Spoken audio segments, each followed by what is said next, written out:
Good morning, everybody. It is 5:44 or quarter to 6 in the morning. I'm here in the cusp, and I told you guys in my community post that I probably wouldn't be able to get a video out, but I couldn't sleep last night. It's month end, and I really wanted to jump on getting a video out for you guys to show you what's happened in the portfolio because I did make a lot of changes during this month. Now, this video is going to be very raw.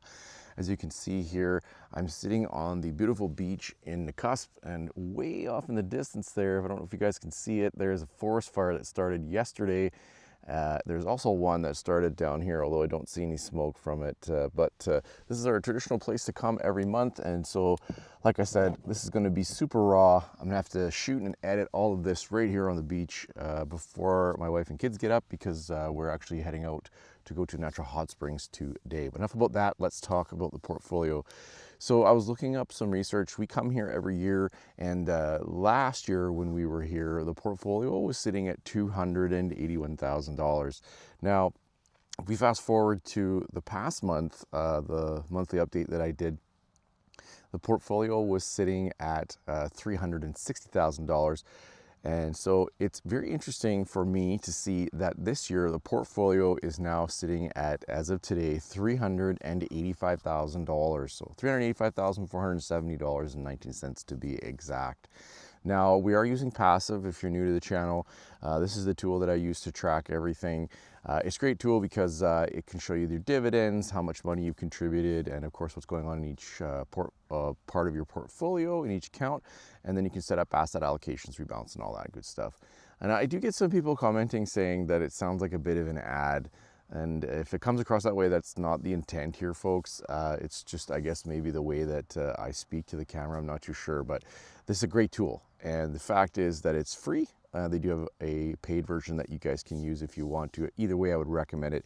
But if you do decide to use it and you watch my channel, please use my affiliate link down below in the description, as it does help out the channel, especially if you decide to use the paid version, which is $99. You get a discount on it. And then, of course, I get a kickback to help support this channel. So let's get right into it here. So one thing about passive is, unfortunately, it won't figure out when you transfer money in. So I've done that a few times over the last 2 and a bit years that I've been investing, and as a result, you see spikes in the amount of contributions. So I actually sat down last night and did a little bit of math with some of the spreadsheets I have and whatnot, and I certainly didn't contribute $100,000 since last year. Now, the reason I'm mentioning this is the power of compounding really works here. And so if we assume that I contributed about $50,000, which is a little bit high, that means the portfolio grew over $50,000 just from growth. Now, I noticed on Blossom recently, because I have been on it while I've been here, that a lot of people have been very focused on cover call ETFs because they generate monthly income. And for certain people at certain times, I can say that that will likely work for them. You definitely miss out on the upside. And I've been struggling back and forth, which is one of the big updates that I'm making to this portfolio right now. So if you guys remember recently, the big bill we had, which was 2 or 3 videos ago, was quite a hit to our emergency fund. So I've had to restructure things a little bit. We've paid off that bill. It wasn't a big hit. I'm glad we had our emergency fund for sure, but now I need to build that fund up, and I'm not exactly sure what I thought I might do with it, because I thought, oh, we'll just stick it into a high interest savings account. But I actually think there might be a better way to deal with that, which we'll talk a little bit more as we go through this video. The other thing is that monthly income for cover calls could work to our advantage in that case. Anyways, let's jump into some of the metrics to see where we're at. So like I said, we're sitting at $385,470. We're going to go through each account, and we're going to start off with the spousal account. So the spousal account is the one that I'm funding. So I put the money in, I get the tax break. My wife then takes that out a little later in life. So one of the big changes that's going on right now that's really going to affect how we have this portfolio put together is my wife is a dental hygienist, and she's been doing it for a really long time, for over 30 years. And like most careers, as we get a little bit older, because we're about the same age, that takes an effect on people's bodies. In her case, it's her neck and her hands. And recently, of course, this has come up that for her, this could be a real challenge for her, which really got me thinking, about how and when we might want to start utilizing this portfolio to live off of, maybe sooner than retirement. So that's why I said there's going to be a pretty big change in the structure, and this account in particular is where one of those things is going to change in the meantime. So I'm going to stop funding this account. So right now the accuracy, it's at 91%. We only have $9.72 in Canadian cash and $6.60 in US. This account is split almost down the middle between Canadian and US funds. I use Norbert Gambit with Questrade in order to convert funds. The total value of the account is up $114,000. So we're sitting quite high above $100,000 now. Now, I've been funding this account on a daily basis with $43. Where did that money come from? It came from the extra money we were putting against our mortgage. This came from some financial advice that we got, which I didn't even really think of. This comes down to dollars and cents and not an emotional decision. I find when I read things on Blossom, again, I'm still a beginner, I'm new, I get it. There's a lot of people that seem to be very emotional in their decisions as to what they're going to buy, how they're going to buy it, what they might structure their portfolios with. For me, it's very much a math-based thing. Even though I might feel a bit emotional about something, I utilize the math to help me figure things out. In this case, the interest rate that we're paying on the mortgage is less than the money that we would earn by investing that money, because eventually we're going to pay that mortgage off or reduce it. And rather than reduce it and not have our portfolio grow, it doesn't make any sense. We're missing out on the difference in the growth.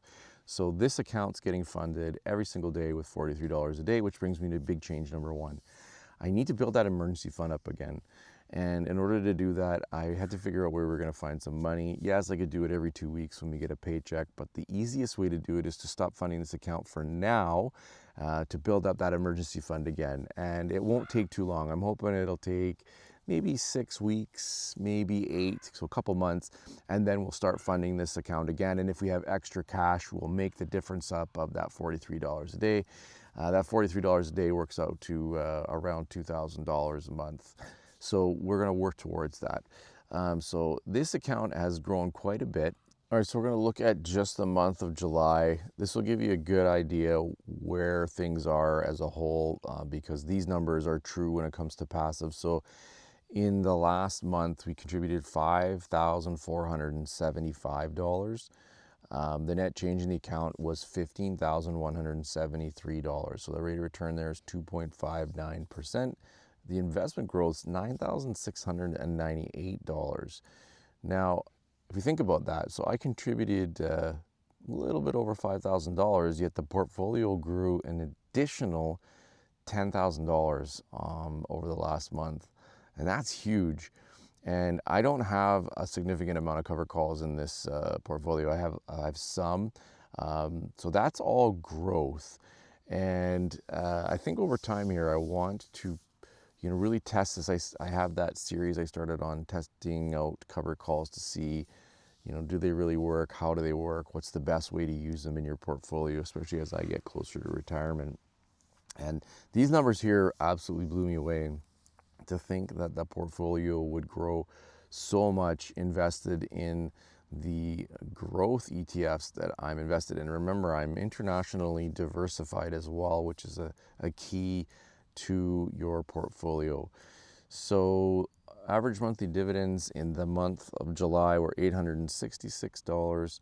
And we can see obviously which ones have paid out the most just during that month. VOO paid out $272, and then it breaks down from there, HYLD, YTSL, and so on and so forth. So it was a good month as far as dividends go. $866 is certainly not enough for my wife and I to live off of.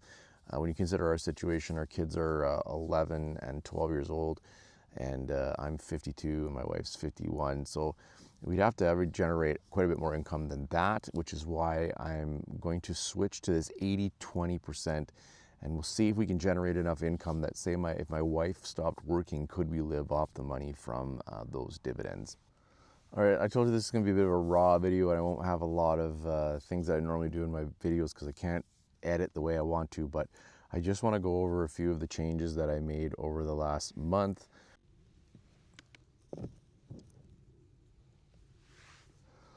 All right, so I had a technical difficulty mid-video. My phone filled up. I was shooting in 4K, didn't realize it, but I have to go back. We'll talk about some of the big changes that we made. So besides switching to the 80-20% with the covered calls, I actually sold off a number of positions. And the first one is TD Bank. Why did I sell it off? Been TD customer since 1996, and recently when we switched over to EQ Bank, and they didn't want to keep us as loyal customers, even though I had told them how long we'd been with them. Not only that, but the stock price has been trading pretty flat. My average cost on it somewhere between $80 and $85 for the last 2 years. Now, it is a great dividend stock as far as dividends go, if that's something you're interested in. There is some growth in there. The dividend is a little over $1, and of course that's paid every quarter, so that's something to keep in mind if that's something that you're interested in. For me, I already have exposure to it through XIC and XEI, and so I felt that it was time to exit that position when I know that I can get more growth out of my money. Plus, that money would be better served, as I said, switching over maybe into some of these covered calls in the meantime. So that's sort of the strategy there. So I sold off all of the TD throughout all of the accounts, through every single account that I have. The other position that also didn't want to hold anymore was SVOL, which is a covered call that works off the VIX. Since Trump got in, this covered call has not been performing very well. And that's simply because the volatility in the market has absolutely been out of control. And I was down about $800 on this position. And of course, even with dividends, I was up slightly, so it was not a total loss. Basically, I'm getting my money back, which is not the ideal circumstance. It was a bit of a drag on the portfolio, so I sold that ETF off as well.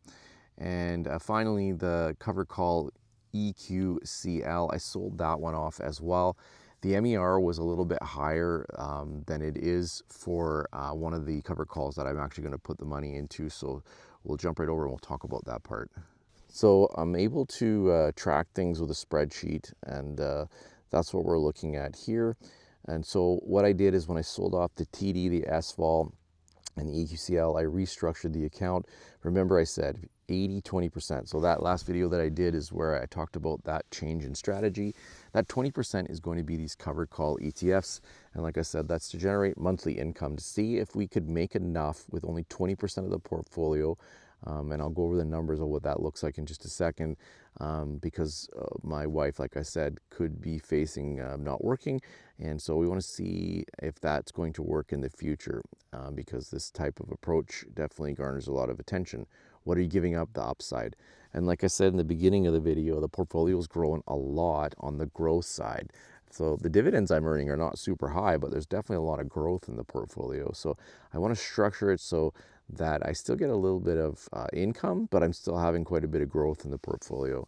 So the TFSA is structured that 20% of the portfolio will be covered calls, and the advantage to using this account is we can take that money out on a regular basis, and then at the end of the year put that money back in.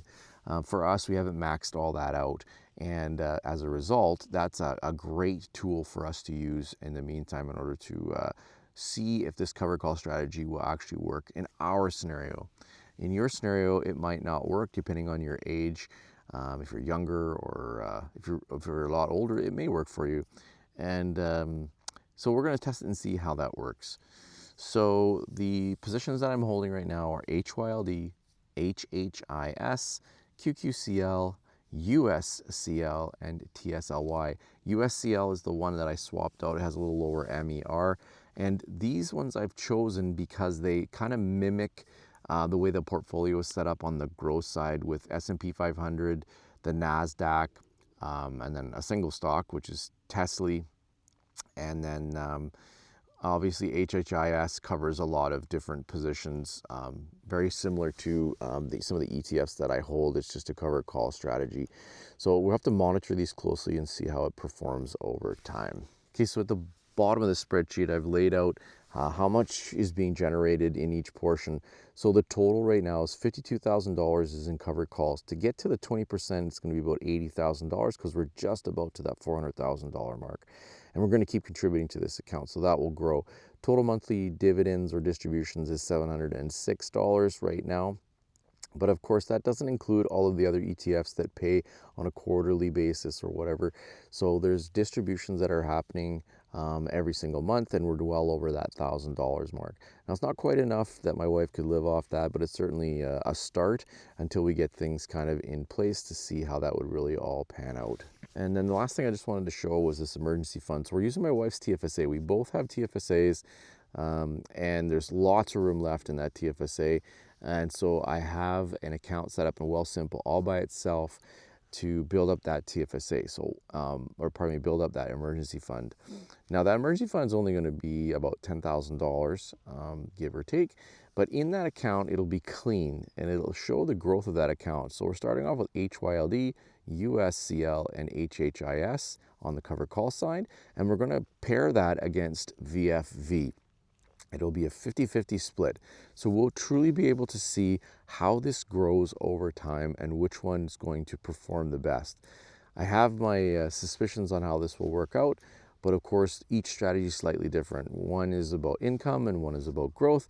So this will be kind of interesting and fun to watch over time. And that leads me to the very last update, which is, I'm really interested to hear everybody's feedback on this one, is I finally made the plunge. I'm dipping my toes into Bitcoin.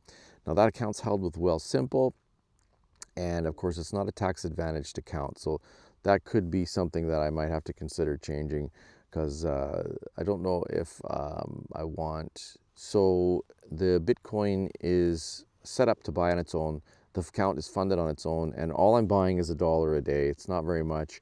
But the big thing here is I dollar cost average. I don't time the market. I don't do a great deal of research as far as when to buy a certain stock. And with Bitcoin, of course, it's I think it's at all-time highs is what some people have been telling me. At the end of the day, you could wait and it would be 2 months or 3 months down the road and someone would say, oh, it's all-time high again. I don't want to take that chance. So for me, it's get your toes in the water. And right now, it's a very small portion of the portfolio. We're going to see how it works out. But I'm pretty excited about it. But I am interested to hear what you guys have to say, so leave a comment below if you have more knowledge about Bitcoin and you want to help me understand what I'm up to, or some other alternatives such as some ETFs or something like that that I could hold in more of a tax advantage account so I don't get hit with a big tax bill at the end of the year if I tend to put more money into this. So with all that, if you're brand new, and you've heard me mention several times about how to structure your portfolio, the last video that I did, which is up here on the screen, it's a great way for you to figure out looking at one of the different portfolios that I've suggested, and it can get you started with your investing journey.